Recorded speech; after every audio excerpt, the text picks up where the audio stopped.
যোগ্য কথা নিয়ে আমরা আলোচনা করছিলাম। অনেকে প্রশ্ন করেছেন, জানতে চেয়েছেন যে এই যে যজ্ঞে 4টি বেদ এবং 4 বেদের যে ব্রাহ্মণেরা থাকেন, ঋত্বিকেরা, পুরোহিত যারা ঋত্বিক, তাদের যেমন হোতা আছেন ঋগ্বেদের, সামবেদের উদ্গাতা আছেন, যজুর্বেদের অধূর্য আছেন, এবং ব্রহ্মা আছেন। এদের সহকারী কারা ছিলেন, এদের কথাটা যদি আমরা একটু বলে নিই। আগে এই আজকের পর্বের আলোচনার পূর্বাহ্নে আগে এদের পরিচয়টা দিয়ে রাখি, না হলে কথায় কথায় ভুলে যাব। ঠিকই তো, গত 2টি পর্ব আমাদের এটা বলা হয়নি। দেখুন, ঋগ্বেদীয় যে ঋত্বিক, ঋগ্বেদ এর যারা মন্ত্র উচ্চারণ করেন তাদেরকে বলা হয় হোতা। এদের মূল কাজ হচ্ছে আহ্বান করা, কনভেনার। এরা যজ্ঞের কনভেনার বলতে পারি। এখনও তো দেখবেন বড় বড় যে সমস্ত অনুষ্ঠান হয় সেখানে একজন আহ্বায়ক বা কনভেনার থাকে যারা আহ্বান করেন।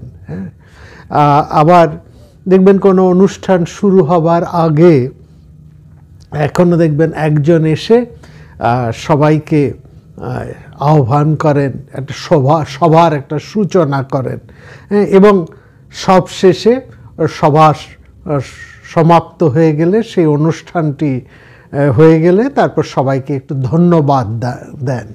এই যে আহ্বান এবং ধন্যবাদ, যে কোনো অনুষ্ঠানের মধ্যে এই দুটো জিনিস আপনারা দেখবেন। এইটাই হচ্ছে যজ্ঞের এই হোতার কাজ, মূলত এই কাজ। তারা দেবতাদেরকে আহ্বান করতেন নানান মন্ত্র উচ্চারণ করে। তো এই ঋগ্বেদীয় যে ঋত্বিক, যিনি প্রধান, তাকে বলা হতো হোতা।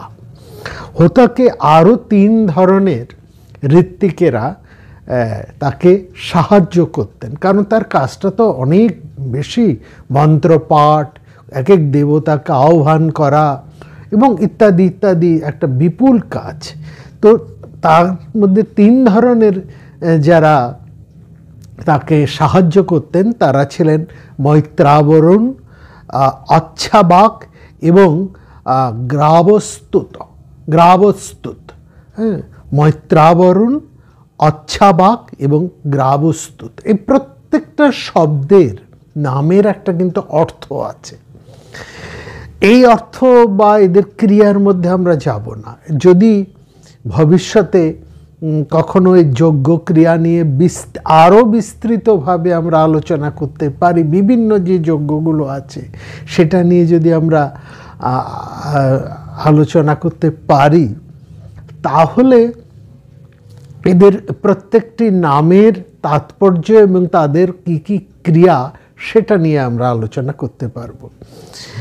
সামবেদের যিনি প্রধান, তাকে বলা হতো উদ্গাতা, এবং তাকে সাহায্য করতেন 3 জন। তাদের ছিলেন প্রতস্তা, প্রতিহর্তা এবং সুব্রহ্মণ্য। আর যজুর্বেদের যিনি প্রধান, তাকে বলা হতো অধূর্য। অধূর্য বা অধর্যু থেকে অধূর্য, অধ্যরকে যিনি যুক্ত করেন, অধ্যর মানে যোগ্যকে বলা হয় অধ্যর। অধয় বয় র, অধ্যরকে যিনি যুক্ত করেন, অর্থাৎ যজ্ঞের ব্যবস্থাপনা মুখ্যত যিনি করেন তিনি হচ্ছেন অধূর্য। এবং নিরুক্তে তাকে এইভাবেই ডিফাইন করা হয়েছে। তো তার এই অধূর্যর কাজটা ছিল সবচাইতে মুখ্য কাজ। একেবারে যাজ্ঞিক যে সমস্ত ক্রিয়া, যেটা আমরা বলেছি, এবং আপনারাও এতদিন মোটামুটি এই ব্যাপারে খানিকটা বুঝে গেছেন, তাকে মোটামুটি 10 শ্রেণীর ব্রাহ্মণ ঋত্বিক, 10 জন ঋত্বিক তাকে সাহায্য করত। যেখানে হোতাকে 3 জন, উদ্গাতাকে 3 জন সহকারী, উদ্গাতার 3 জন, হোতার 3 জন সহকারী, সেখানে কিন্তু অধূর্যর 10 জন সহকারী। এরা হচ্ছেন প্রস্থাতা,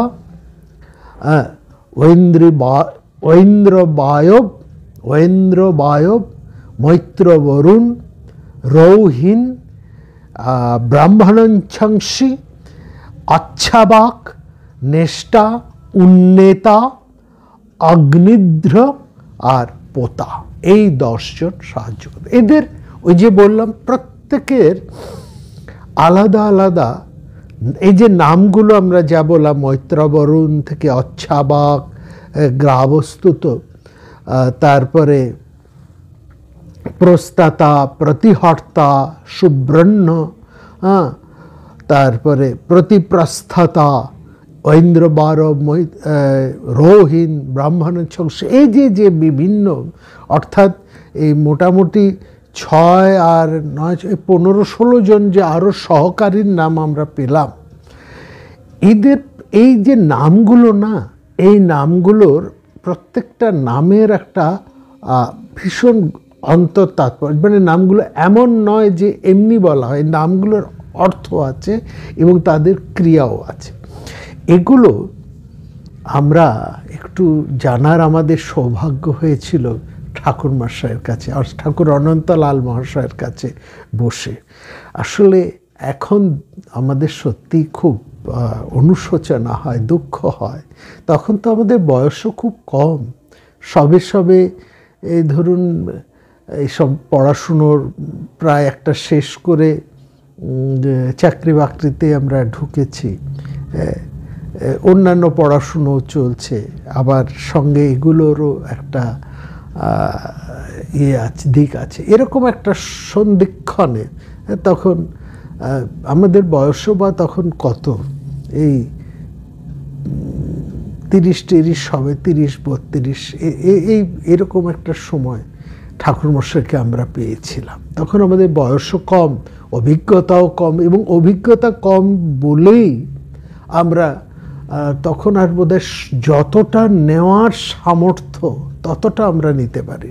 তারপর ঠাকুরমশাইকে তো কম দিন পাইনি আমরা। আমি অন্তত এইভাবে সৌভাগ্যবান, দীর্ঘ 15-16 বছর তার পায়ের কাছে বসার আমার একটা সৌভাগ্য হয়েছে। এবং সেই সময় আমরা দেখতাম এই ভারতবর্ষের বাংলার সমস্ত বিদ্বান পণ্ডিত মানুষরা তার কাছে আসতেন, ভারতবর্ষ কেন বিদেশ থেকেও তার কাছে আসতেন। এই প্রসঙ্গে একটু কথা বলি। আমার অত্যন্ত প্রিয় এক সন্ন্যাসী প্রবর আছেন, তিনি তরুণ, অরিজিৎ মহারাজ, শাস্ত্রময়ানন্দ। তিনি একখানি বইয়ের একটা হঠাৎ হদিশ পেয়ে এবং আমাকে জানিয়েছেন, দেখুন এই বিশাল বইটি এই কার অনুপ্রেরণায়। তো বইটা দেখে সত্যি আমার একটা কষ্টই হলো যে ঠাকুরমশাইয়ের কাছে তো আমরা এই সমস্ত বড় বড় মানুষদেরকে আসতে দেখেছি। যদি এইরকম সময় আমরা ঠাকুরমশাইকে পেতাম তাহলে হয়তো তার কাছ থেকে আরও কত রসদ নিতে সংগ্রহ করতে পারতাম। তখন আমাদের এই পাত্রের আকারও বোধহয়, ধারণের আকারটাও বোধহয় কম, তবু যা পেয়েছি তুলনা তার নেই। যাই হোক, যে কথা বলছিলাম, তখন ওই অদ্বৈত গ্রন্থমালা তৈরি হচ্ছিলেন এবং সেখানে ডক্টর শোভন হিনো এবং প্রফেসর কেপি যোগ এরা একটা অদ্বৈত সিরিজ তৈরি করছিলেন এবং সেখানে বৃহদারণ্যক উপনিষদের মধ্যে সপ্তান্ন ব্রাহ্মণ, সুরেশ্বরাচার্যের যে উপর যে সপ্তান্ন ব্রাহ্মণের ভাষ্য তিনি করেছেন বৃহদারণ্যক উপনিষদের উপর, সুরেশ্বরাচার্য আচার্য শঙ্করের একেবারে শিষ্য, যাকে দ্বিতীয় শঙ্কর বলা হয়, তার বিখ্যাত কাজ এই বৃহদারণ্যক উপনিষদের উপরে তার ভাষ্য।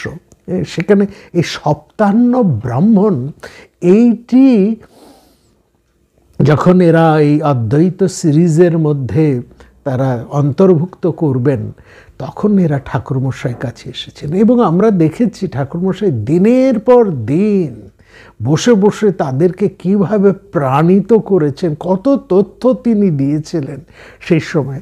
শুধু কি ডক্টর হিনো বা প্রফেসর কেপি যোগ, সেই সময় তো আমরা হাজিমি নাকামুরা তাকে দেখেছি ঠাকুরমশাইয়ের কাছে, প্রফেসর কে মেচিদাকে দেখেছি, প্রফেসর জে তাকাশিমাকে দেখেছি। এরা সবাই ঠাকুরমশাইয়ের কাছে, এরা সব বিদেশি পণ্ডিত, বিখ্যাত ভারতবর্ষের এই জ্ঞান ভাণ্ডারের তারা ছিলেন একেবারে রসজ্ঞ, এবং তার উপর তারা দীর্ঘ কাজ করেছেন।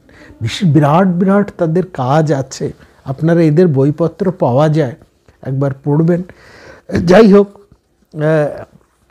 এইটুকু আমরা গর্ব করি আর কি, এই গর্বই আমরা করি যে এমন এক বিরাট পুরুষের পায়ের কাছে দীর্ঘ 15-16 বছর বসার সৌভাগ্য হয়েছে। তখন হয়তো আমরা তাকে এতটা বুঝতে পারিনি। আজকে তার সেই ঐশী ক্ষমতা, তার সেই পাণ্ডিত্য, তার প্রজ্ঞার খানিকটা হয়তো আমরা আজ অনুধাবন করতে পারছি।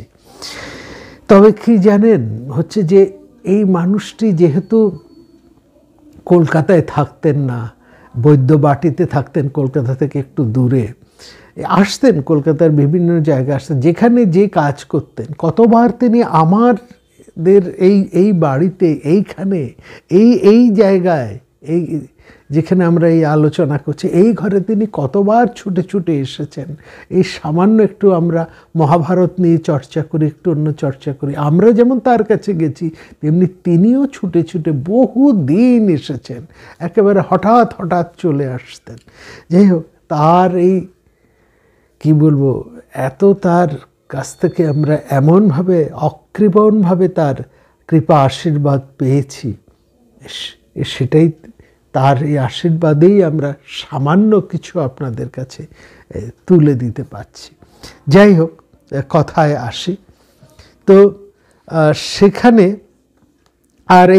আর এই যে আমরা এখানে হোতার কথা বললাম, উদ্গাতার কথা বললাম, অধৈর্যের কথা বললাম, আর ব্রহ্মার কথা তো আগেই বলেছি। 3 বেদে এবং অথর্ব বেদের মধ্যেও যিনি সবচেয়ে বেশি অভিজ্ঞ, সেই ঋত্বিকদের মধ্যে যিনি মুখ্য, তিনি হচ্ছেন ব্রহ্মা। ব্রহ্মণ শব্দের অর্থ হচ্ছে মন্ত্র। ব্রহ্মা এই নাম সেই ব্রহ্মণ থেকে, এবং তার গুরুত্বটাই সেখানে। ব্রহ্মাতো বদতি জাত বিদ্যাম, এবং তিনি সমস্ত ঋত্বিকদের, এই যে মূল 4 এবং তাদের আরও যে 15-16 জন যে তাদের সহকারী, তাদের সমস্ত কর্মের উপরে তিনি তীক্ষ্ণ নজর রাখতেন। অনুষ্ঠানে কারও যদি কোনো রকম ত্রুটি ঘটত, সেটাকে তিনি সংশোধন করে দিতেন। এছাড়াও কোনো ঋত্বিক তার কাছে কোনো কাজের জন্য যখন অনুমতি চাইতেন, এই অনুমতি, যজ্ঞ কর্ম শুরু করব, এই অনুমতিটা ব্রহ্মার কাছ থেকে নিতে হতো। যেমন যখন কোনো কিছু আমরা শুরু করার আগে একজন প্রধানের কাছ থেকে, গুরুর কাছ থেকে, বা সেই অনুষ্ঠানের যিনি প্রধান সভা মুখ্য, তার কাছ থেকে যেমন আমরা অনুমতি নিই, সেরকম সমস্ত যাজ্ঞিক ক্রিয়া শুরু করার আগে ব্রহ্মার কাছ থেকে অনুমতি নিত। এই যে অনুমতি প্রার্থনা, এর নাম হচ্ছে প্রসব। যে সন্তান জন্ম দিচ্ছেন জননী যেভাবে প্রসব, তেমনি এই যজ্ঞ ক্রিয়া ভাবনারও আরেকটি অর্থ হচ্ছে প্রসব। মানে এই যাজ্ঞিকেরা তারা এখানে কিছু প্রসবিত করবেন, দেব করুণা। তার মধ্যে এই সমস্ত কর্মের মধ্যে দিয়ে, যে যাজ্ঞিক কর্মকে, সমস্ত যাজ্ঞিক মানে ঋত্বিকেরা এটা মনে করতেন, তাদের এই সমস্ত কর্মের মধ্যে দিয়ে, এই যজ্ঞ ক্রিয়ার মধ্যে দিয়ে একটা মহৎ কিছু প্রসবিত হবে। এই জন্য তারা এই অনুমতিটাকেও বলা হতো প্রসব, এবং এই অনুমতি দানটাকেই বলা হয় প্রসব দান। যাই হোক, আমরা সেই যজ্ঞক্রিয়ার আজকে 3য় পর্বের মধ্যে আসি। আপনাদের জানি না কেমন লাগছে, কতজন এই নিয়ে আপনাদের আগ্রহ আছে, তবু ধরা থাকুক, কারণ এইসব কথা বলার মানুষ ধীরে ধীরে হারিয়ে যাচ্ছেন। আর যেটুকু আমরা এই ঠাকুরমশাইয়ের কাছ থেকে জানতে পেরেছি, এবং পরবর্তী সময়ে অন্যান্য কোনো জায়গা, অন্যান্য সমস্ত শ্রেষ্ঠ মানুষদের কাছে বসেছি, তার মধ্যে আরেকজনের নাম আমাদের অবশ্যই করা দরকার। তিনি আমাদের প্রতিবেশীও বটে, তিনি হচ্ছেন অধ্যাপক অমর কুমার চট্টোপাধ্যায়। তিনিও আমাকে বহু স্নেহ করেছেন এবং তিনিও ঠাকুরমশাইয়েরই আশ্রিত, তারই কৃপাধন্য, এবং সেই থেকেও তিনি আমাকে এই বিভিন্ন বিষয়ে নিয়মিত, তিনি যতদিন সুস্থ শরীর যত দিন থাকতে তার কাছে যখনই গেছি কিছু কিছু জানার আমাদের সুযোগ এসেছে। যাই হোক, এই প্রথম 15 মিনিট আমরা এই সব ভূমিকাটুকু করে রাখলাম, কারণ এদের কথা বলাও হচ্ছে, এই সমস্ত মহৎ মানুষদের স্মরণ হচ্ছে এক মহতিক কর্ম। তাদেরকে স্মরণ করেই আজকের পর্ব শুরু করছি। তো আমরা গৃহ্য অগ্নির কথা বলছিলাম। এই অগ্নিতে যাবতীয় গৃহ্যকর্ম অর্থাৎ যাবতীয় গৃহ্য সূত্রের যে সমস্ত কর্ম এগুলো করতে হয়। গৃহ্য যজ্ঞ অনুষ্ঠানে প্রকৃত তাৎপর্য বুঝতে হলে শ্রৌত অগ্নির কথা এবং শ্রৌত অগ্নিতে যা যা করণীয় কর্ম সেটা একটু ভালো করে বুঝতে হবে। এই জন্য একটু আপনাদের কাছ থেকে একটু সময় এবং আপনাদের একটু ধৈর্যও আমরা প্রার্থনা করছি। এটুকু একটু জেনে রাখুন, এটা এই জিনিস হারিয়ে যাচ্ছে, এটা আমরা বলছি। এই যে অগ্নির ব্যাপারটা, এই যে গৃহ্য অগ্নির ব্যাপারটা বা শ্রৌত অগ্নি যে বিষয়টা, এটা হচ্ছে বেদপন্থী যারা গার্হস্থ তাদের জীবনের এটা হচ্ছে একদম প্রধান অঙ্গ। এইটা তাদের করতেই হবে। গার্হস্থ জীবনের সম্পূর্ণতা লাভের জন্য এই শ্রৌত অগ্নি একেবারে আবশ্যক, এটা করতেই হবে, তা না হলে সে পুরোপুরি গার্হস্থ হয়ে উঠতে পারবে না। এই কিন্তু মজার ব্যাপার হচ্ছে এটাই, এই যে শ্রৌত অগ্নি, এটা একজন বিয়ের পরে মানে বিবাহের পরে সেই এই অগ্নিটি প্রজ্বালন করবার অধিকার লাভ করে। অর্থাৎ গৃহে আছে কিন্তু তার বিবাহ হয়নি, সে কিন্তু এই শ্রৌত অগ্নি প্রজ্বলন করতে পারবে না বা এই অগ্নিতে কোনো কাজও সে করতে পারবে না। অর্থাৎ এই শ্রৌত যজ্ঞ করার অধিকার তার আসবে না। শ্রৌত অগ্নি একজন সেই করতে পারবেন যিনি গৃহস্থ এবং বিবাহিত। যিনি অবিবাহিত অর্থাৎ তার শ্রৌত অগ্নি স্থাপনে কোনো অধিকার নেই। এখানে একটু আপনাদের প্রশ্ন হতে পারে, আরে আমরা তো বলেছি যে গার্হস্থ হলেই তাকে বিবাহিত হতেই হবে, এটা তো ঠিক, কিন্তু গুরুগৃহ থেকে এসেছে পাশকোষ, অনেক ভাই আছে, বড় ভাই, ছোট ভাই, মেজ ভাই, তারা আছেন, পিতা আছেন, তারা সমাবর্তন অন্তে গৃহে প্রত্যাবর্তন করেছেন, হ্যাঁ, পিতার কাছে ফিরে এসেছেন, পিতার গৃহে ফিরে এসেছেন।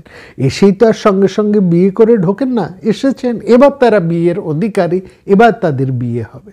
কিংবা তাদের এরকম হতে পারে পিতা আছেন, তার অল্প বয়সী ছোট ছোট ছেলেরা রয়েছে, তারাও তো সেই গৃহেরই একটা অংশ। হ্যাঁ, সুতরাং এইখানে বুঝতে হবে বিবাহিত হলেই তিনি গৃহের অধিকারী হবেন, গৃহস্থ হবেন, কিন্তু এবং তিনি শ্রৌত ও যজ্ঞ করারও অধিকারী হবেন, এটা। হ্যাঁ, কিন্তু গৃহে আছেন কিন্তু এখনো বিবাহ করেননি, তিনি কিন্তু গৃহস্থের মর্যাদাটা তেমনভাবে পাবেন না। গৃহে আছেন ছোট ভাই হিসেবে, অবিবাহিত কুমার হিসেবে আছেন, পিতার অধীনে আছেন, তারা ঠিক আছেন, কিন্তু তারা এই শ্রৌত অগ্নি করে তারা গৃহস্থ হয়ে এখনো উঠতে পারেননি, তাদেরকে ঠিক গৃহস্থ বলা যাবে না। বোঝা গেল ব্যাপারটা? বোঝাতে পারলাম? আচ্ছা, এবারে বিবাহের পর গৃহস্থের হয়ে তিনি হতেন গৃহপতি, এবং সেখানে একটা গৃহের একটি নির্দিষ্ট স্থানে একটি অগ্নিশালা বা অগ্নাগার তৈরি করা হতো। সপত্নীক মানে বিবাহিত স্বামী এবং স্ত্রী দুজনে মিলে সেইখানে শ্রৌত অগ্নি স্থাপন করতেন। এই অগ্নি প্রতিষ্ঠার এই নাম হচ্ছে অগ্নাধান বা অগ্নাধেয়। তো আমরা গৃহস্থে এখানে দেখি এই বৈদিক সমাজে 3 ধরনের অগ্নির কথা আমরা পাই। এক গৃহস্থের বাড়িতে 3 ধরনের অগ্নি থাকতো। একটা হচ্ছে গার্হপত্য অগ্নি, আহবনীয় অগ্নি এবং দক্ষিণাগ্নি। এই 3 ধরনের অগ্নি জায়গা ছিল। এই 3 অগ্নি হচ্ছে শ্রৌত অগ্নি, শ্রুতি অর্থাৎ বেদ বিহিত অগ্নি, অর্থাৎ বেদ বিহিত যজ্ঞ কর্মাদি এই 3টি অগ্নির মধ্যেই করা যাবে বা করা হতো। অগ্নিশালায় ওই যেটা আমরা অগ্নাগার যেটাকে বললাম, যে যজ্ঞশালা, যেটা একটা বাড়ির একটা নির্দিষ্ট অংশ দিকে খানিকটা পূব দিকের এই যজ্ঞশালাটা করা হতো একটা বাড়ির সীমানার মধ্যে।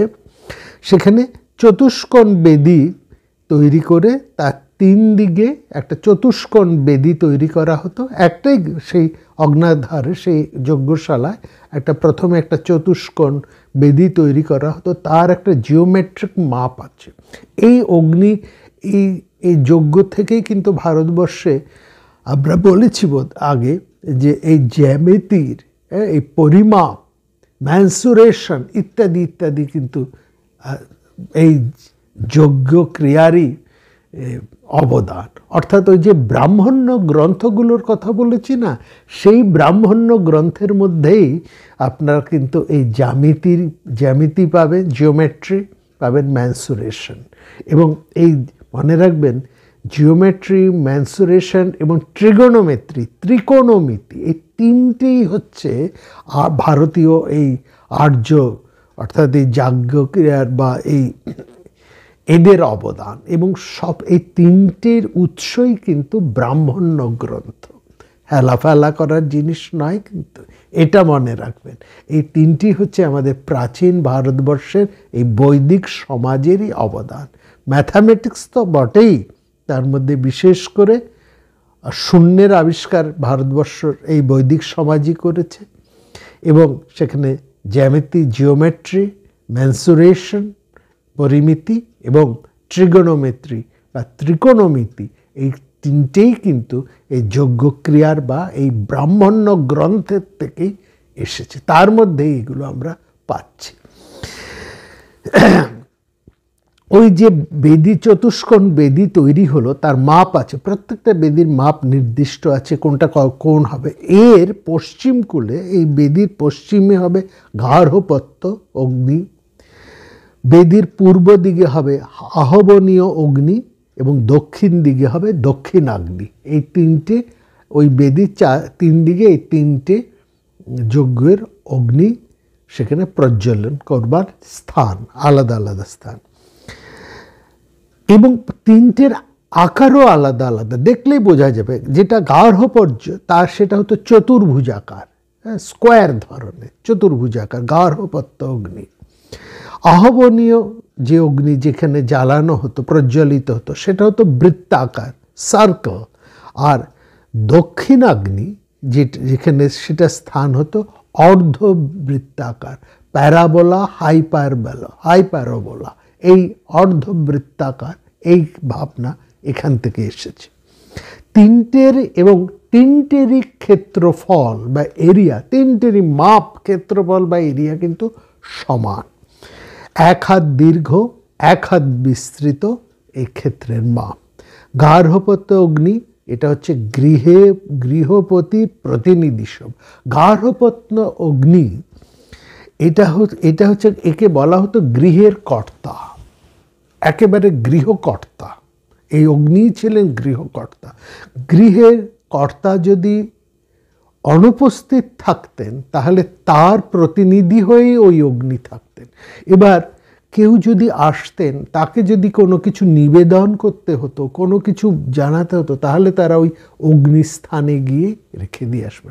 তার একটা রিচুয়ালস এখনও আমাদের মধ্যে রয়ে গেছে। কেমন জানেন? ধরুন আপনার বাড়িতে কোনো একটা শুভ অনুষ্ঠান হবে, বিবাহ হতে পারে, উপনয়ন হতে পারে, অন্নপ্রাশন, এই যাবতীয় যা কিছু সামাজিক শুভ অনুষ্ঠান। আমরা এখনো কি করি, ওই শুভ অনুষ্ঠানের একটা লিপি বা কার্ড আমরা কোনো মন্দিরে, হ্যাঁ, বা কোনো দেবস্থানে আমরা সেটা একটা দিয়ে আসি, যেন দেবতাকে আমরা আমন্ত্রণ করছি। এইটা এসেছে এই যে এই যে অগ্নির কথা, গার্হপত্য অগ্নির কথা যে বললাম, যিনি বাড়ির অভিভাবক, গৃহপতির প্রতিনিধি হয়ে যিনি সব সময় জ্বলছেন, হ্যাঁ, এই অগ্নি কখনো নেবে না। ওই বিয়ে করেই ওই অগ্নি স্বামী স্ত্রী একসঙ্গে সেই অগ্নিটিকে জ্বালান, এবং যতদিন তিনি বেঁচে থাকবেন ওই অগ্নি জ্বলবে, এবং তার মৃত্যুর পর তার প্রতিনিধি হয়ে যে আসবে, তার ছেলে হতে পারে বা তার অন্য কোনো ভাই হতে পারে বা অন্য কেউ হতে পারে, যাকে তিনি প্রতিনিধি নির্বাচন করবেন, তিনি ওই অগ্নিতে প্রতিদিন আহুতি দেবেন। তখন তিনি হবেন সেই অগ্নির অধিকারী। এই এতটা গুরুত্বপূর্ণ।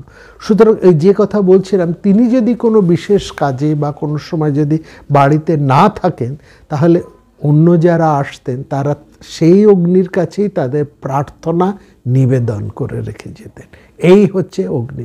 এবং মনে রাখবেন, একটা আপনাদের এই মহাভারতে একটি কাহিনী আমরা আপনাদের কাছে বলেছি, সেখানে এই অগ্নির ভূমিকা কতটা গুরুত্বপূর্ণ সেটা আপনারা তখন হয়তো জেনেছেন। আপনাদের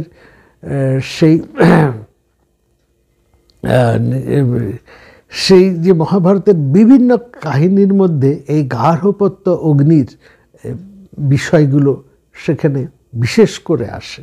যাই হোক, সে কাহিনীর কথাটা এক্ষুনি মনে পড়ছে না, পরে মনে পড়লে আপনাদেরকে আমি জানাবো।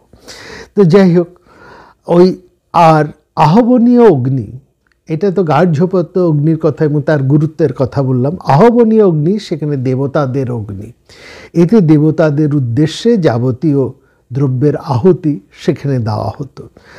আহুতি দেওয়া হয় বলেই তার নাম হচ্ছে আহবনীয়, যেখানে আহ্বান করা হয়। দেবতারা পূর্ব দিকের অধিবাসী, পূর্ব দিক যেখানে সূর্য ওঠে, অর্থাৎ আমরা সবসময় আলোর দিকে। দেব শব্দের অর্থ হচ্ছে দীপ ধাতু নিষ্পন্ন, দীপ ধাতুর অর্থ হচ্ছে দীপ্তি বা আলো।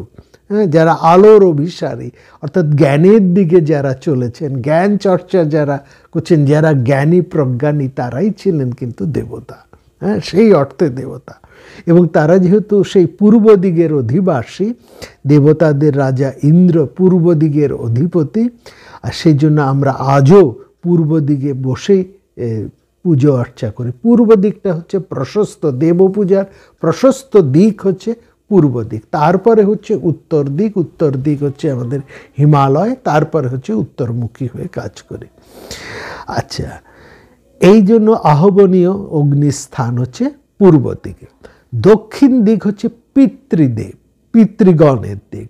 দক্ষিণ দিক অর্থাৎ যম যার অধিপতি, পিতৃগণের রাজা হচ্ছেন যম, যিনি নিয়মক। যম মানে ওই মৃত্যুর দেবতা নন, তিনি নিয়মক, তিনি কালও দেবতা, কাল সময়, এবং তাকে বলা হচ্ছে তিনি হচ্ছেন দক্ষিণ দিকের অধিপতি। দক্ষিণাগ্নিতে এই জন্য পিতৃগণের উদ্দেশ্যে যে সমস্ত আমরা তর্পণ, পুজো ইত্যাদি করি। এই জায়গা থেকে এরও একটা, এই যে দক্ষিণাগ্নির ব্যাপারটাও কিন্তু এখনও আমাদের রিচুয়ালসের মধ্যে আছে, বললেই আপনারা ঠিক ধরে ফেলবেন। দক্ষিণাগ্নির ব্যাপারটা হচ্ছে, দেখুন, আবার সেই বিবাহ বা আমাদের সামাজিক যে সমস্ত উপনয়ন, যে এই সমস্ত কাজের প্রথম দিকে আমাদের দেখবেন একটা বৃদ্ধি শ্রাদ্ধ বা আভ্যুদয়িক কাজ করা হয়। এই যে বৃদ্ধি শ্রাদ্ধ, আভ্যুদয়িক, এগুলো হচ্ছে সব মাঙ্গলিক কর্ম, অর্থাৎ যাদের আশীর্বাদে আমাদের এই বৃদ্ধি কল্যাণ। আমরা অনেক দিন এই বৃদ্ধি শ্রাদ্ধ প্রসঙ্গ নিয়ে আমরা দীর্ঘ আলোচনা করেছি, সেখানে আমরা এই বৃদ্ধি শ্রাদ্ধ এবং অভ্যুদয়িক কর্ম এই নিয়ে আমরা বলেছি। মনে রাখবেন, আমরা যাদের আশীর্বাদে আমাদের এই সমৃদ্ধি প্রতিষ্ঠা, সেই আমাদের পরলোকগত পূর্বপুরুষদেরকে আমরা স্মরণ করি আমাদের যে কোনো মাঙ্গলিক কর্মের প্রারম্ভে। সেটা আপনার বিবাহ হতে পারে, উপনয়ন হতে পারে, হ্যাঁ, অন্নপ্রাশন হতে পারে, গৃহ প্রতিষ্ঠা হতে পারে, গৃহপ্রবেশ হতে পারে, যাবতীয় যা কিছু মাঙ্গলিক কর্ম, তার আগে আমরা এই বৃদ্ধি শ্রাদ্ধ বা অভ্যুদয়িক, অর্থাৎ যাদের আশীর্বাদে আমাদের এই অভ্যুদয় ঘটেছে, তো সেই ধারাটা তখন তারা যজ্ঞ করতেন এই দক্ষিণ দিকে, দক্ষিণ আগ্নির মধ্যে। এখনও এই অভ্যুদয়িক ইত্যাদি কাজ দক্ষিণ দিকে দেবতাদের উদ্দেশ্যে আমরা করে থাকি, এবং সেটা হচ্ছে এই অগ্নাধান কর্ম, সেটা হচ্ছে এই দক্ষিণ আগ্নির মধ্যে করে থাকে।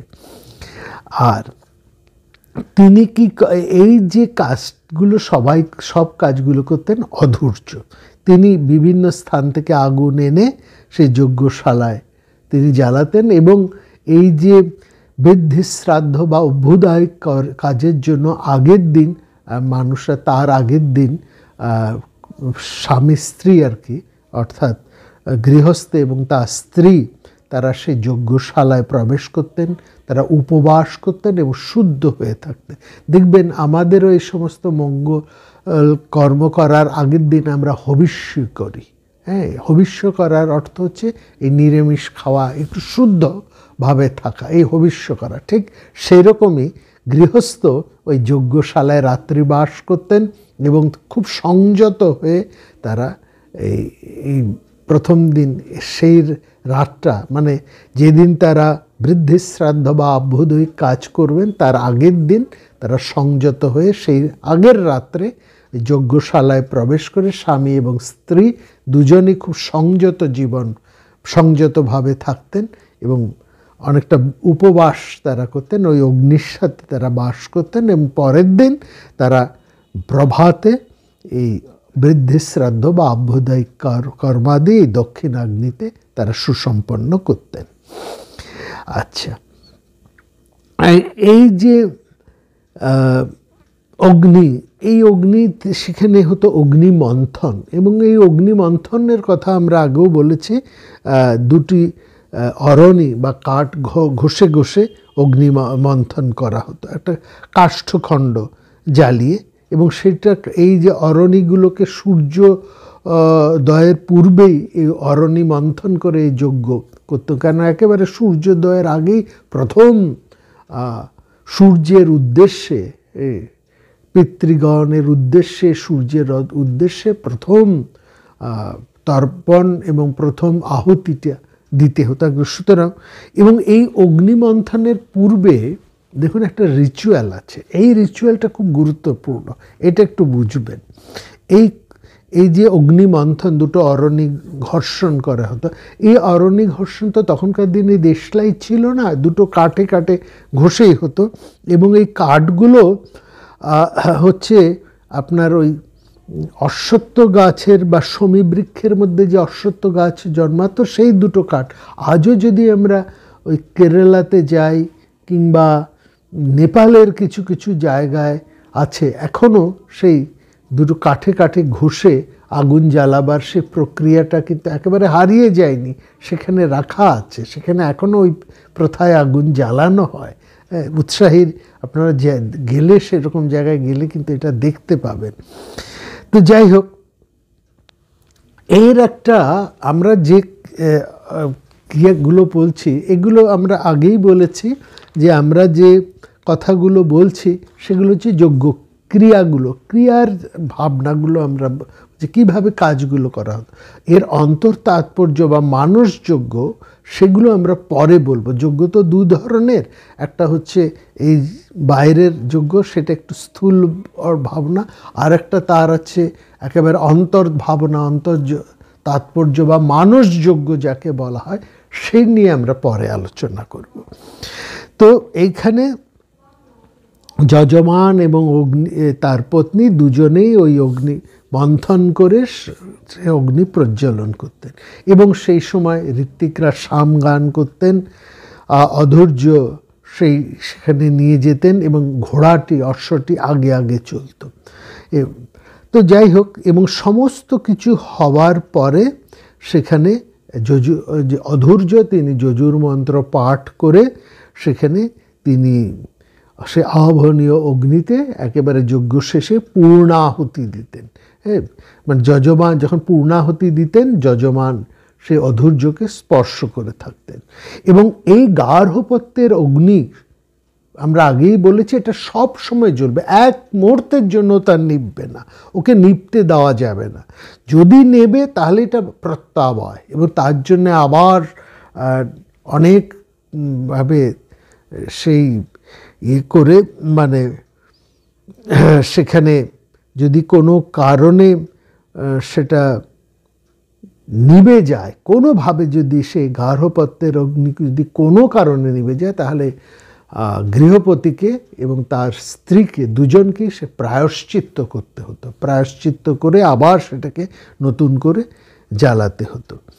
তো এই গার্হপত্য আগুন এটা সারাদিন জ্বলত, সব সময়, মানে দিন রাত, যতদিন গৃহপতি আছেন ততদিন এই অগ্নি জ্বলবে। এবং তারপরে তার যে প্রতিনিধি তিনি এই আগুনটিকে রক্ষা করে যাবেন, অর্থাৎ সেই আগুন যাতে না নেবে, প্রতিদিন সেই আগুনের মধ্যে আহুতি দিতে হবে এবং আগুনটি যাতে জ্বলে সেটা। সেই জন্য দেখবেন এই যে নিভতে না দেওয়া, হ্যাঁ, তারও আবার একটা রিচুয়ালের কথা আপনাদেরকে বললে আপনারা এখন বুঝে যাবে। তারও একটা ক্ষুদ্র সংস্করণ আমাদের মধ্যে রয়েছে, সেটা হচ্ছে আমরা যে জাগ প্রদীপ জ্বালাই, একেবারে সেটাতে জাগ প্রদীপ। দেখবেন বিবাহ ইত্যাদি যে সমস্ত মাঙ্গলিক কর্ম, আমাদের যে বরণডালা, প্রশস্ত পাত্র আমরা সাজাই, তাই না?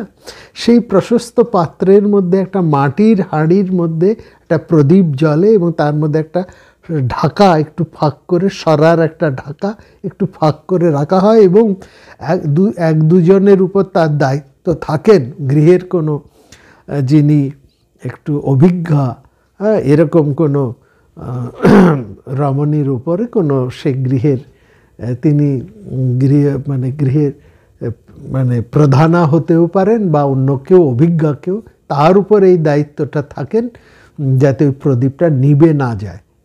এবং ওই প্রদীপ থেকেই সমস্ত পুজো আর্চা, এমনকি সেখানে যদি কোনো যজ্ঞকর্ম করা হয় সেই আগুন থেকে ওটা নিয়ে জ্বালানো হয়। ওটা যে কয়দিন পুজোটা হয়, দুর্গা পুজোর সময় দেখবেন ওই যতদিন পুজো চলে ততদিন ওই প্রদীপটা জ্বলে।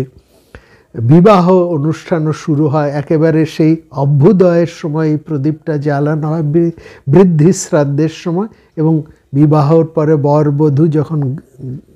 বর যখন বধূকে নিয়ে ঘরে প্রবেশ করে ওই আলো দিয়েই তাদেরকে বরণ করা হয়। এটা যাবতীয় মাঙ্গলিক কর্ম এই সমস্ত করা হয়।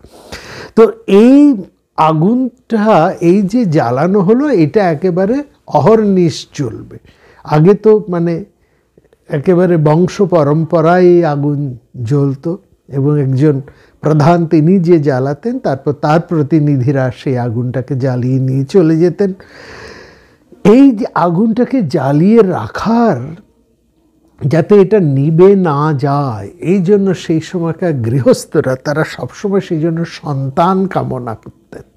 সন্তান কামনা অর্থাৎ আমার পরে কে এই আগুনটাকে জ্বালিয়ে রাখবে।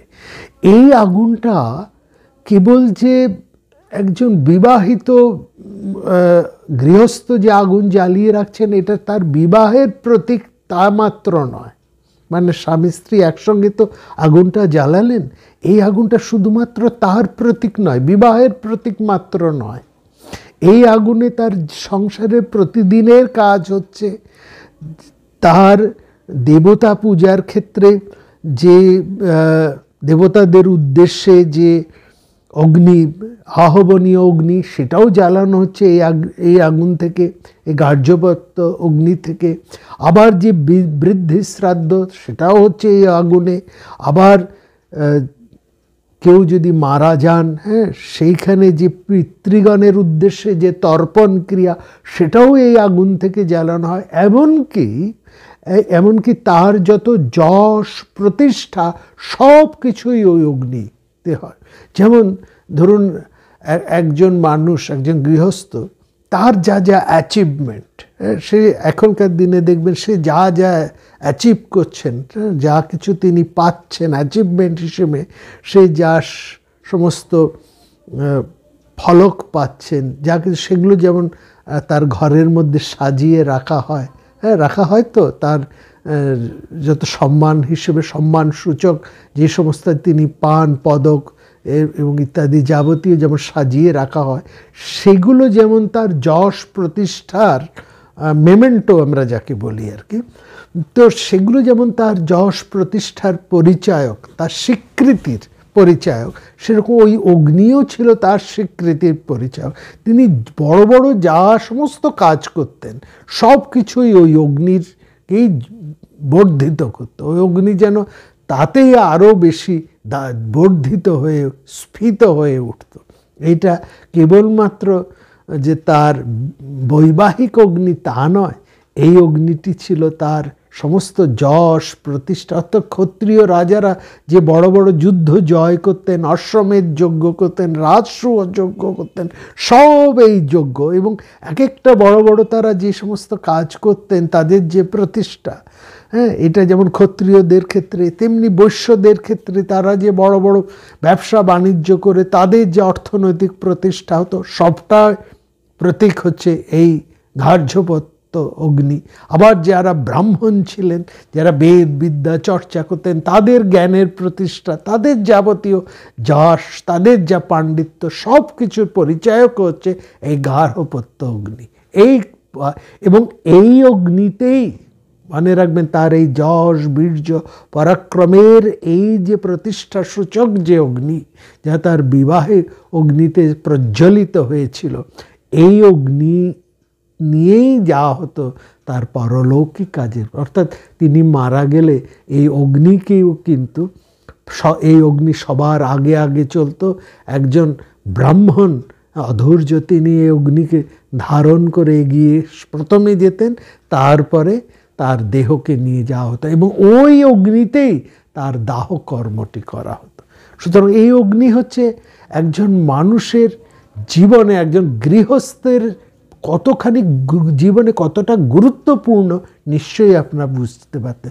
সেই জন্য এই অগ্নিকে নিভতে দেওয়া হতো না। নিভে যাওয়ার অর্থ যে শুধু আগুনটা নিভে যাচ্ছে তা নয়, এই নিভে যাওয়া হচ্ছে মানে তার সে সবসময় চেষ্টা করছে সে তার যশ প্রতিষ্ঠার মধ্যে দিয়ে তার অভ্যুদয়কে বাড়ানো।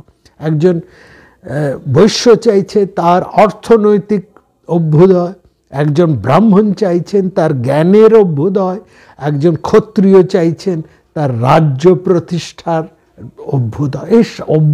এই অগ্নিটাও আরেক নাম হচ্ছে অভ্যুদয়িক অগ্নি। এই জন্য অনেকেই অনেক জায়গায় আমরা এই গার্হপত্য অগ্নিকে অভ্যুদয়িক অগ্নিও বলছি। তার অভ্যুদয় সূচক, তার যশ প্রতিষ্ঠার সূচক এই অগ্নি, এটাও কিন্তু মনে রাখবেন। তো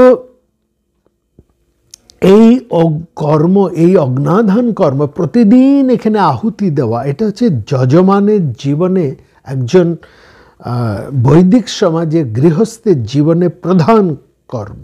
অগ্নাধানের পর তার বিশেষণ হতো আহিত অগ্নি। এই জন্য এই যারা এই আগুন জ্বালাতেন, এই বৈদিক সমাজের সমস্ত গৃহস্থের আরেকটি নাম, তাদেরকে বলা হতো আহিতাগ্নি।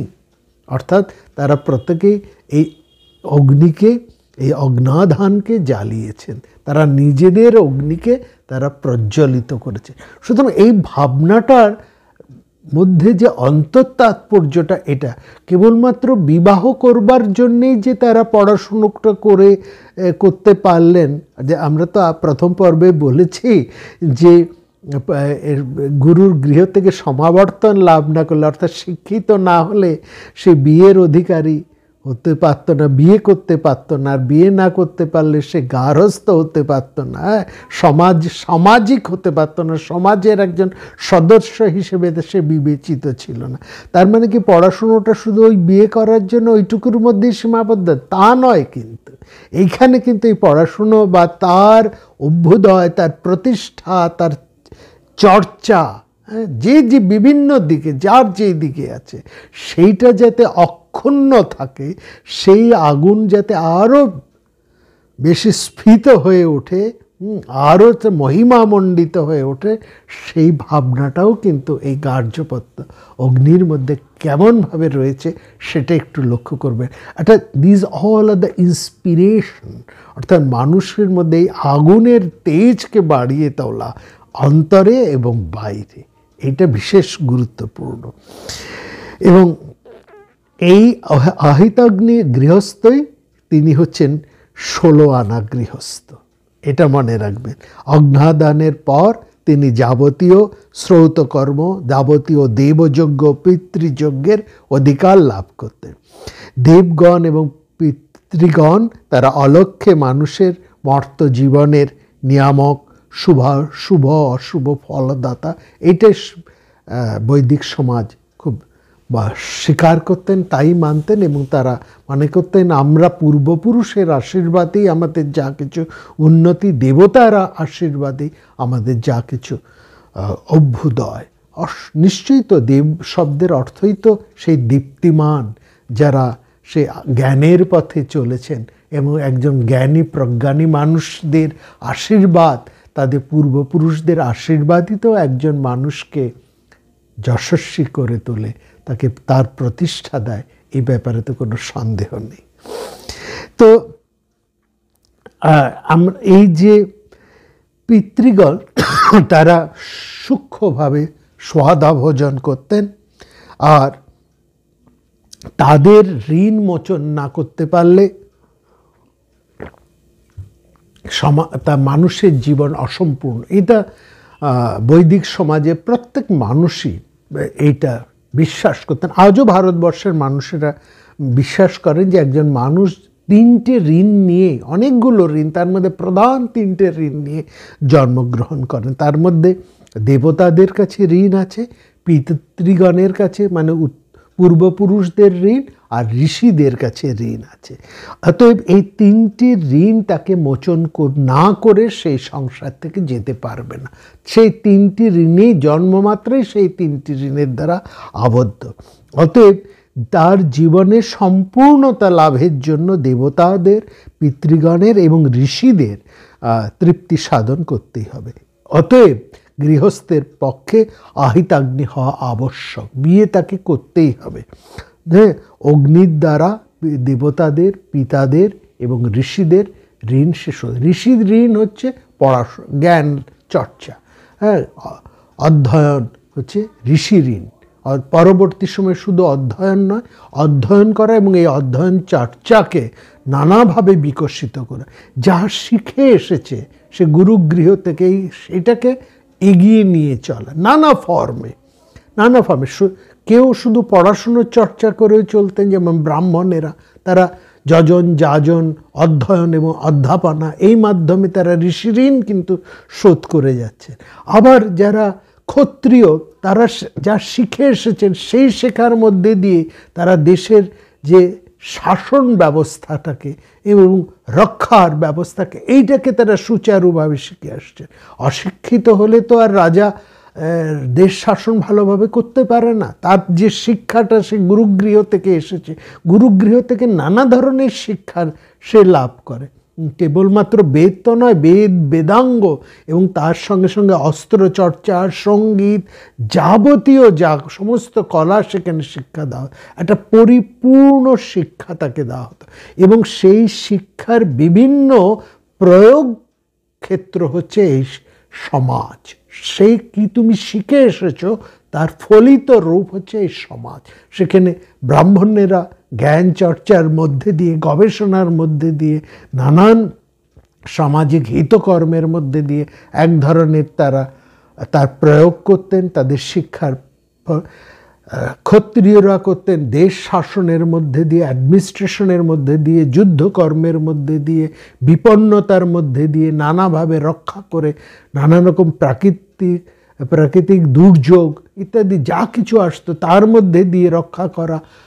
এই সব কিছুর মধ্যে দিয়ে বহির্শত্রু থেকে রক্ষা করা, অন্তর্শত্রু থেকে দেশকে, সমাজকে, মানুষকে রক্ষা করা, এই সমস্ত রক্ষার কাজগুলো এই সব ছিল, এবং শাসন ব্যবস্থা ইত্যাদি কাজগুলো ছিল ক্ষত্রিয়দের, আর বৈশ্যদের ছিল টাকা পয়সা ইত্যাদি ব্যবসা বাণিজ্য করে দেশের আর্থিক সম্পত্তি বা আর্থিক সম্পদের উন্নয়ন।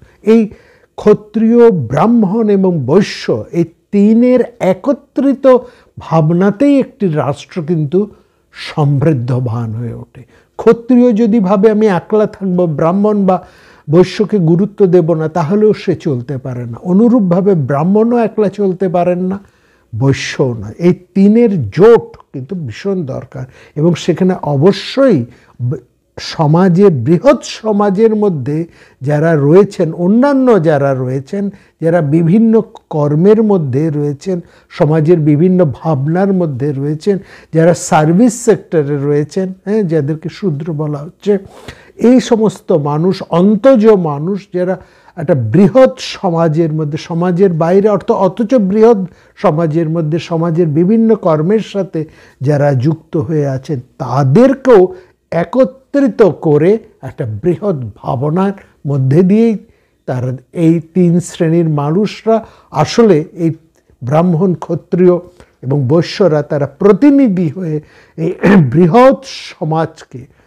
তারা একত্রিত করে সবার একটা কল্যাণ সমৃদ্ধি ভাবনাতে এগিয়ে নিয়ে চলাই হচ্ছে এদের কাজ। এবং এই কাজের মুখ্য ভূমিকায় তিন ধরনের তিনটি আলাদা আলাদা দায়িত্বে কোথাও ব্রাহ্মণেরা, কোথাও বৈশ্যরা, কোথাও ক্ষত্রিয়রা থাকতেন।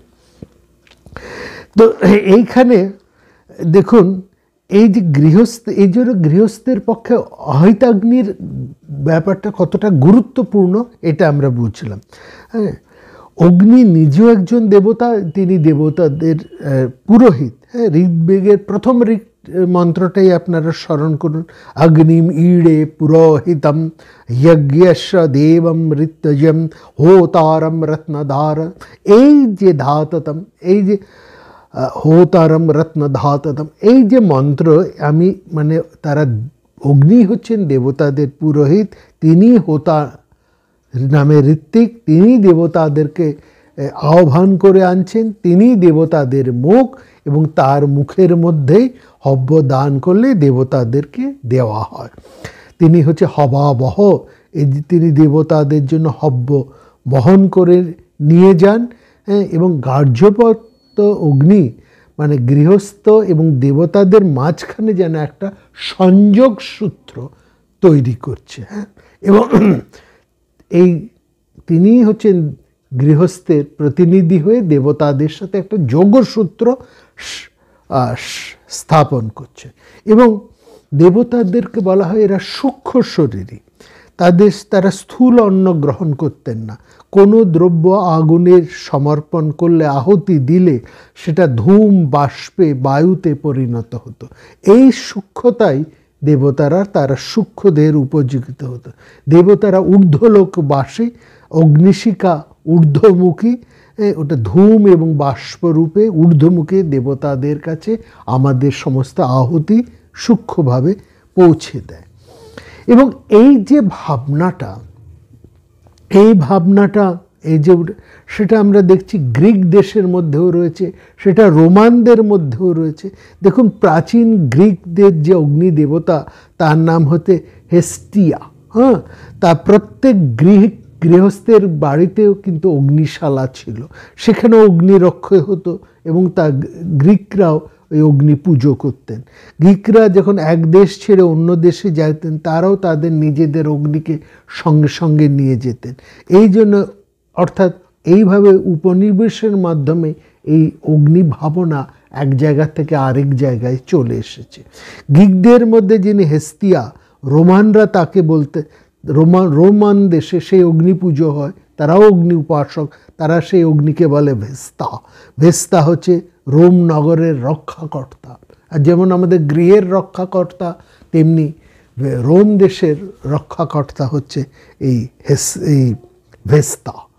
ভেস্তা হচ্ছে সেই অগ্নি দেবতা, যিনি রোম, যেমন আমাদের আহ্বানীয় অগ্নি, গার্হ্যপত্য অগ্নি যেমন গৃহে প্রতিনিধি, গৃহ রক্ষা করে, গার্হস্থ্যকে রক্ষা করেন, প্রত্যেক গৃহস্থকে রক্ষা করেন, সেরকম রোম দেশে অগ্নিদেবতা ভেস্তা, তিনি সমস্ত রোম রাষ্ট্রের রক্ষা করতেন। আমাদের একই অগ্নিভাবনা, এবং কয়েকজন কুমারী সেই অগ্নিকে রক্ষা করতেন। যাই হোক, পারস্য ইরানদের মধ্যে, পারস্য দেশের মধ্যেও সেই অগ্নিভাবনা, তার কথা আমরা বলেছি। প্রাচীন ইরানিদের সাথে আমাদের বেদপন্থীদের কোনো তফাৎ ছিল না, এবং বলা হয় এই আর্যরা এই ইরান থেকেই এই ভারতবর্ষে এসেছিলেন।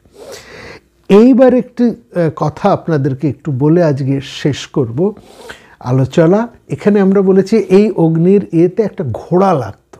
এই আপনারা বলেছেন না যে অগ্নি যখন প্রতিষ্ঠা হতো সেখানে একটা ঘোড়া আনা হতো, একটা ঘোড়ার প্রয়োজন হতো। অগ্নাধান অনুষ্ঠানে একটা ঘোড়া ইজ এ মাস্ট। অনেকে ব্যাখ্যা করেছেন দুটো কথা, যে আগেকার দিনে তো এই আর্যরা যারা ছিলেন তারা তো শীত প্রধান দেশের লোক, সুতরাং আগুন জ্বালিয়ে রাখা তাদের একটা খুব প্রয়োজন ছিল, আর তখন তো দেশলাই ছিল না, এই জন্য তারা আগুন রক্ষা করতেন। কথাটাকে আমরা অস্বীকার করছি না, কিন্তু শুধুমাত্র এটাও নয়, এই সামান্য আগুন জ্বালিয়ে রাখাটা, হ্যাঁ, প্রয়োজনে আগুন রক্ষা করা, সেটাকে লক্ষ্য করুন একটা কত বিরাট বিস্তৃত ভাবনার মধ্যে দিয়ে নিয়ে গেছে। এটা পকেটে দেশলাই রাখা মাত্র এরকম কোনো স্থূল ভাবনা মাত্র নয়।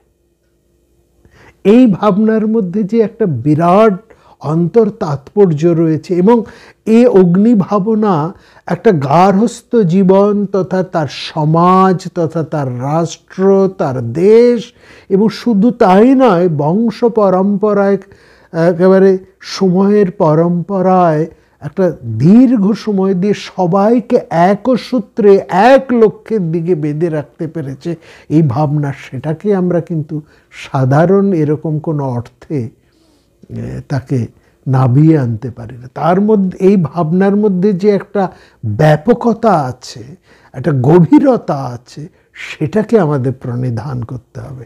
না হলে তো সবার পকেটেই আজকাল দেশলাই বা লাইটার থাকে, এটা তো সেটা নয়, সেই অর্থ তো নয়।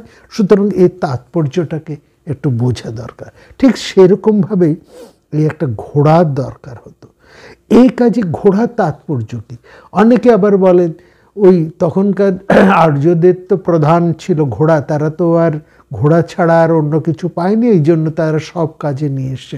হ্যাঁ ঠিক, এটাও আমরা বলি ঠিক, আর্যদেরা যেখানে থাকতেন সেখানে ঘোড়াই ছিল তাদের মূল পশু।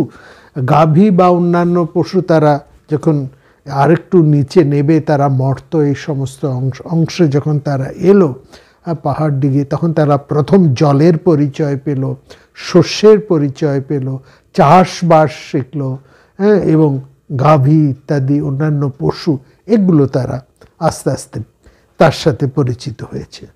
কিন্তু অশ্বটা শুধুমাত্র ওই ঘোড়ার মধ্যে, যেমন আগুনটা শুধুমাত্র ওই দেশলাইয়ের বাক্স বা ওই অগ্নিরক্ষার ভাবনাটুকুর মধ্যে আবদ্ধ রইল না, তার একটা গভীরতা, তার একটা প্রাসঙ্গিকতা এবং তার ব্যাপ্তি কতটা, ঠিক সেরকমভাবে ঘোড়াটাও রয়েছে।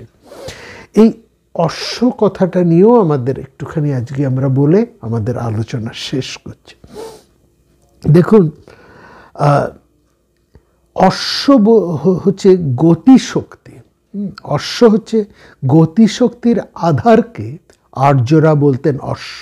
এখনকার যা আমরা বলি হর্স পাওয়ার, হ্যাঁ, যে অর্থে আমরা বলে থাকি। অশ্বের আরেকটা নাম হচ্ছে আশুগ।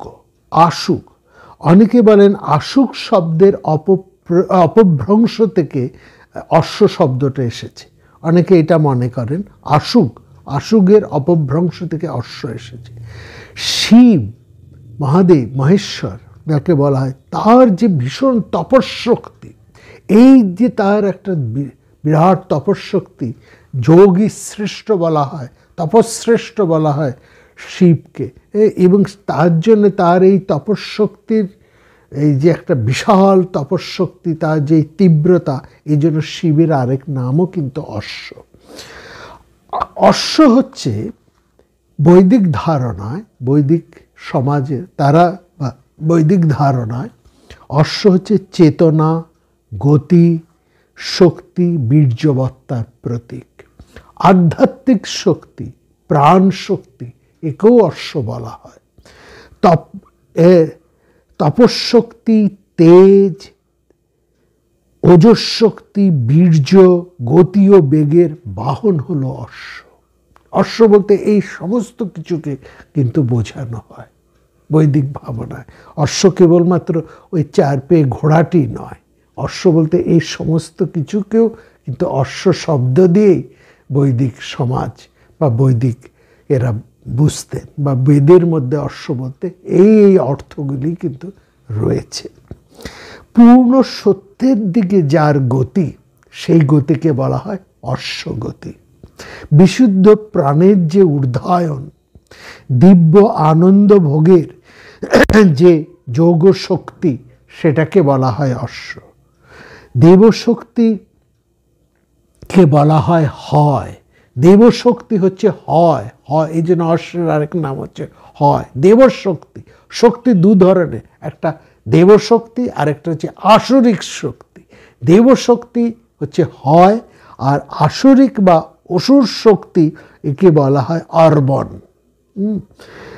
তো এই যে অশ্বের ব্যাপারটা, এটা কতটা গুরুত্বপূর্ণ দেখুন।